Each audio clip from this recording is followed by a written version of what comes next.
Hey guys, Ricardo here and welcome to another Blog Tech Tips. In today's tutorial guys, I'll show you how to, on your new tablet, how to add the battery percentage. Now sometimes on these new tablets, there's no battery percentage, or maybe you prefer not to have your battery percentage displayed.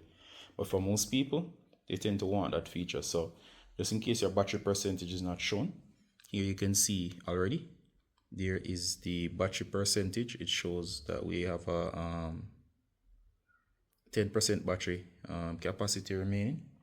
Alright, so just in case it's not displayed, we're going to go to settings. Once you go to settings, you're going to search for a battery. Alright, so once you're in the battery setting, you're going to search out for one that says battery percentage. Now check it out here. Clearly says battery percentage. If you toggle it off and check up here, you'll notice there's no battery percentage. However, if you toggle it on, there you go, shows the remaining battery. Alright, so that's quite easy. You can exit the screen and finish.